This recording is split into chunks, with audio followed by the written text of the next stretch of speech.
Welcome to That's Good Sports. I'm Brandon. After some journalistic digging, I found fan footage of the Courtland Sutton and Emmanuel Sanders fight, Perna. I will get to the footage towards the end of the video, and I will warn you now, it is underwhelming. This is a case of where describing a fight is more interesting than the fight, but you should definitely watch this whole video and wait to see it. Today, I want to talk about what we should be looking for in the upcoming Broncos versus Seahawks preseason game in addition to the fight. I've got both Seahawks and Broncos players for you to keep an eye on in what I am calling Paxton Lynch Bowl 2019, a bowl game so bad it's only allowed to be played in the preseason. Just like Paxton Lynch. Let's get sports.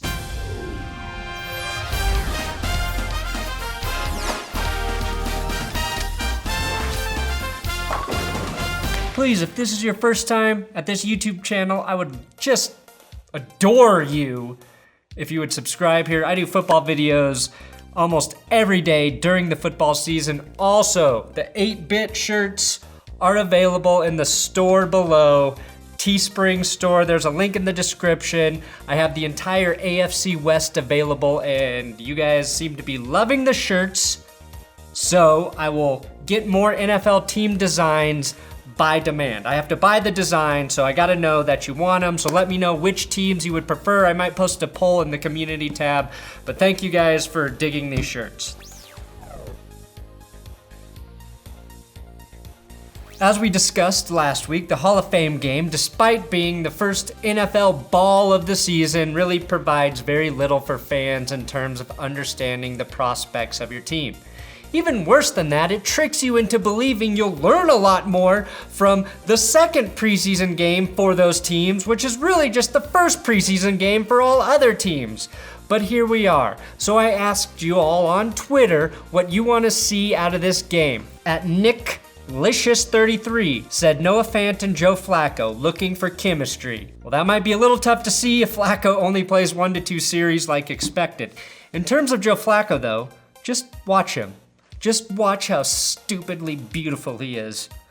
Honestly, I just want to see Flacco run the bootleg. Can he run the bootleg? We saw Scangarello call that quite a bit in the Hall of Fame game, but bootlegs are a young man's play. Kevin Hogan, he's only 26, 8 years younger than Joe Flacco.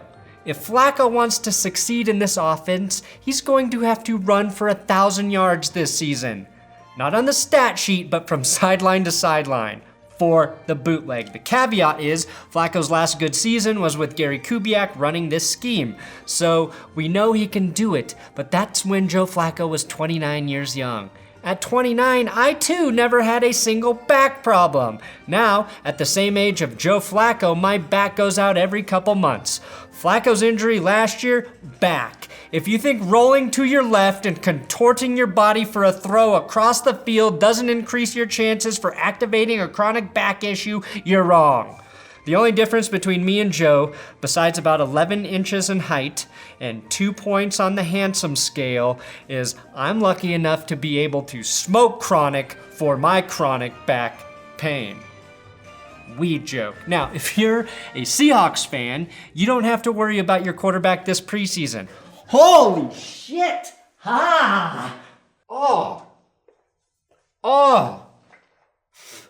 I don't know what I did, but that is painful. Sorry. Like that Gus Farad of hurting himself on my stupid fucking ow. What was I saying? Seahawks? Oh yeah, you don't have to worry about your quarterback. As Madden 20 revealed, Russell Wilson is already a 99 on the quarterback slide. Really though, DK Metcalf is the guy to track this preseason, and he should see a good number of reps being a rookie who needs the work on the field. I said this offseason, 2 of the best quarterbacks DK Metcalf could play for would be Aaron Rodgers or Russell Wilson. Play extenders with deadly accuracy for deep balls. The opposite of what we saw in Drew Lock's debut. Now everybody will be telling you to watch and see if Drew Lock improves from game 1 to game 2.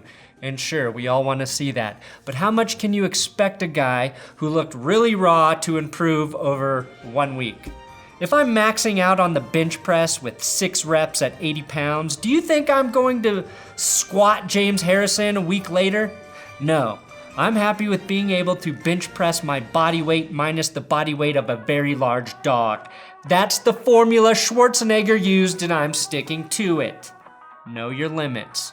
All I actually want to see from Drew Lock is him complete the deep ball and look accurate with the majority of his throws. That way the next episode can be titled Lock, Stock, and Smoking Hawk Drew Lock. Lock nor Kevin Hogan were great in their debuts, but they were also victims of some unfortunate drops in the passing game.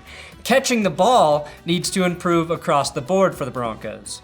I'm not even looking for Drew Lock to show improvement with the shit that takes tons of game reps to master in the NFL. Stuff like his pre-snap reads, his timing. Also, I'm not smart enough to really understand when guys are getting better at that. All I want to see from Lock is connections on passes when he has the time to make the passes. To me, that's a nice step in the right direction. I also keep forgetting that Brendan Langley is a wide receiver now, which means I also keep forgetting to talk about him in these episodes. Keeping with the quarterbacks, it looks like Paxton Lynch with his new family should get a lot of playing time. This week, the media ran with the headline essentially saying Lynch was throwing shade on the Broncos by stating Seattle felt more like a family than Denver. Paxton is so tall, though, that he actually throws shade all the time. Well, except in Seattle, where there is no sun. During his press conference, Paxton Lynch was asked if there was anything specifically about the city of Seattle that he liked, and he said, "I love looking out my window and seeing the Eiffel Tower every morning. Sure, the Appalachian Mountains were nice in Denver, but for a guy like me who doesn't water ski, I was never able to truly appreciate those mountains. I've been to the Eiffel Tower 36 times now so far since moving to Seattle. I connect to it because we're both tall and Swedish." I don't think Paxton has what it takes, the mental makeup, to be even a long-term backup in the NFL. I also believe he did not get a fair shake here in Denver.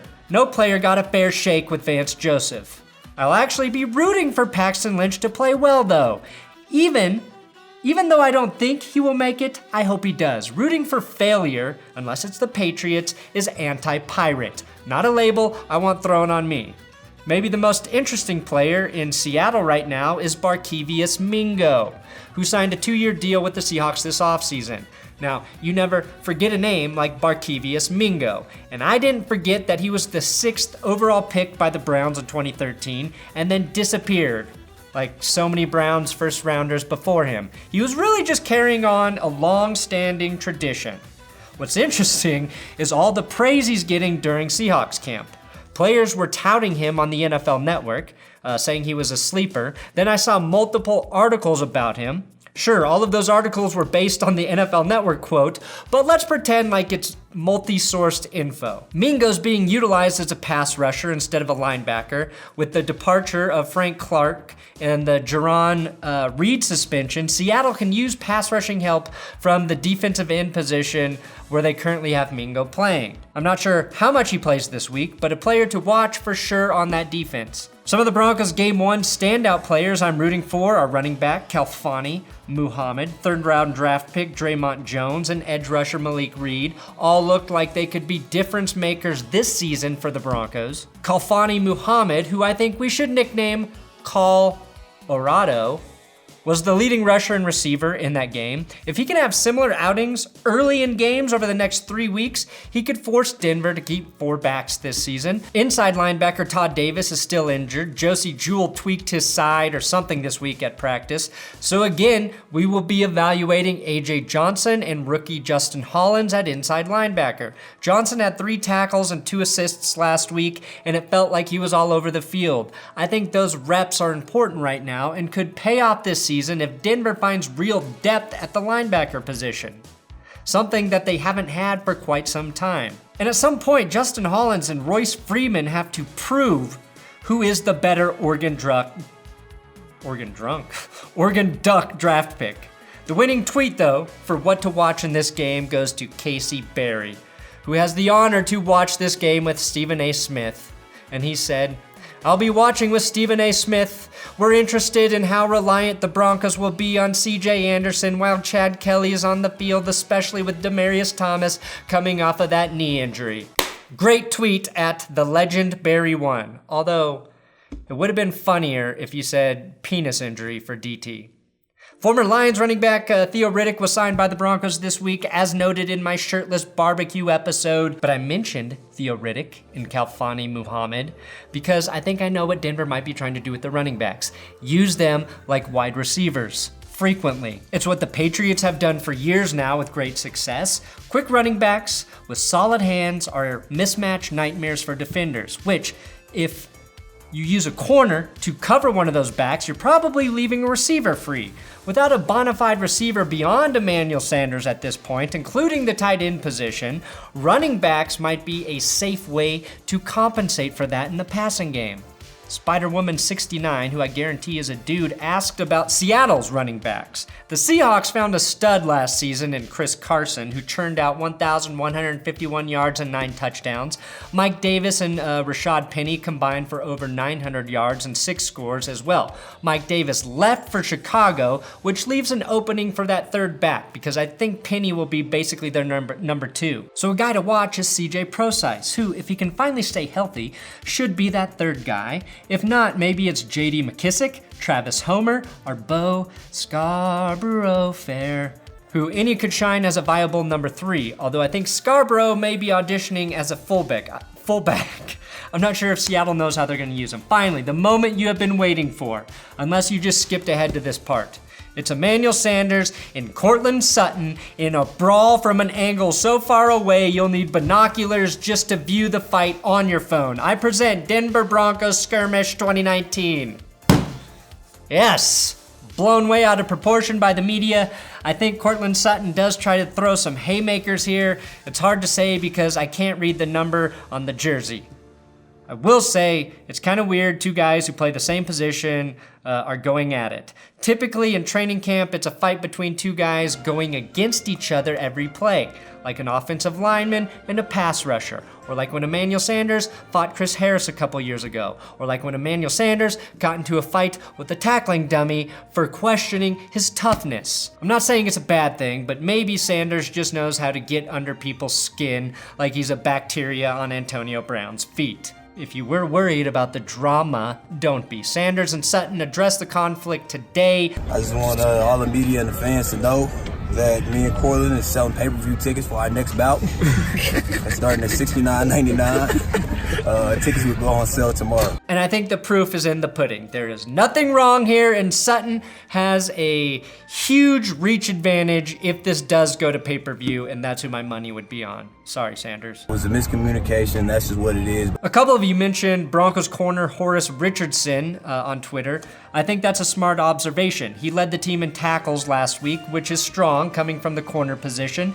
Depending on how much Kareem Jackson plays at safety versus corner, there's a battle between Isaac Yiadom, Devontae Bosby, and Richardson to emerge as that third corner. So actually, all 3 of those guys are playing really important snaps this preseason, and whoever doesn't pick Paxton Lynch off in this game should be the guy who gets cut. It's that simple.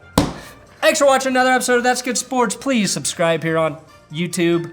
I'm on Twitter, Instagram, at Brandon Perna if you want to talk football shit to me there. Oh yeah, quick note, I won't be able to recap the Broncos Seahawks game. I will be live streaming it, but no recap because I will be out of town this weekend. But the live stream is on.